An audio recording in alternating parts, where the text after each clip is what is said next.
উপস্থিত রয়েছেন Rangpur medical college ছাত্র দলের প্রতিষ্ঠাতা convener doctor A Mozammel Haque বকুল, আর উপস্থিত রয়েছেন আজিজ ভাই সহ সালাম ভাই এবং আমাদের মেহমান হচ্ছে জাহিদ ভাই, মানে আর সবাই আমরা হোস্ট এসেছি।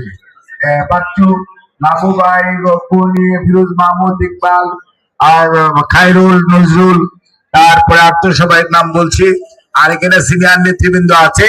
তবে তোমাদের জানার জন্য বলি, বাচ্চু আর ফিরোজ মাহমুদ, ইকবাল এই দুইজন হচ্ছে ডেবের ফাউন্ডার মেম্বার, যে 17 জন তার মধ্যে এই দুইজন আছে। এই দুইজন হচ্ছে ডেবের ফাউন্ডার মেম্বারদের মধ্যে দুইজন আর কি। যাই হোক, আমাকে দাওয়াত দেওয়ার জন্য আমি আপনাদের সবার প্রতি কৃতজ্ঞতা জানাই, ধন্যবাদ জানাই।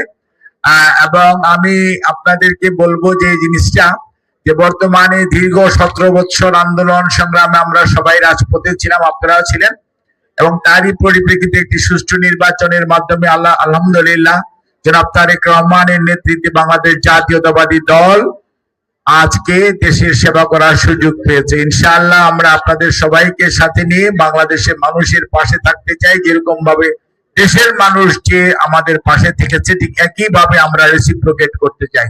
সেই জন্য দরকার আমরা যার যার অবস্থান থেকে দলের এবং সরকারের যে কর্মসূচি আছে কে সমর্থন করা, এবং দলের ইমেজ যাতে কোনো অবস্থাতেই কেউ ছোট করতে না পারে সেই দিকে খেয়াল রাখা। ষড়যন্ত্র সর্বত্রই চলছে এবং চলবে, এর মধ্য থেকেই আমাদেরকে বেরিয়ে যেতে হবে এবং জনগণের পাশে থেকে আসল কাজটি করতে হবে, অর্থাৎ জনগণের কল্যাণের জন্য নিজেদেরকে আত্মনিবেদন করতে হবে।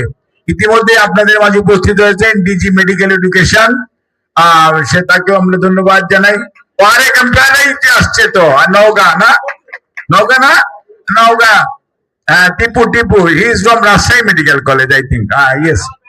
এবং তার সাথে আমি ওই স্বৈরাচারের সময় আমরা মিটিং করেছি নওগাঁতে।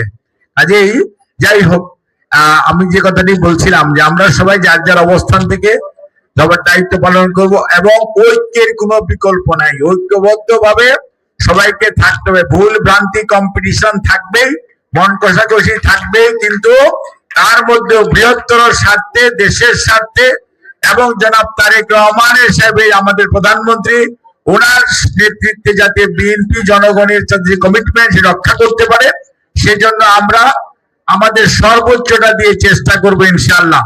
আপনাদের সবাইকে ধন্যবাদ জানাই। দোয়ার সময় খালি বলবো, আমাদের স্থায়ী কমিটির সদস্য উপদেষ্টা জনাব মির্জা আব্বাস অসুস্থ হয়ে উনি এখন এবার কেয়ার হসপিটালে ভর্তি আছেন। দোয়া করার সময় ওনার সুস্থতার জন্য আপনারা দয়া করে দোয়া করবেন। আপনাদের সবাইকে অনেক অনেক ধন্যবাদ, কৃতজ্ঞতা। ইনশাআল্লাহ ঐক্যবদ্ধ ভাবে আমরা প্রমাণ করব যে আমরা পারি। ধন্যবাদ।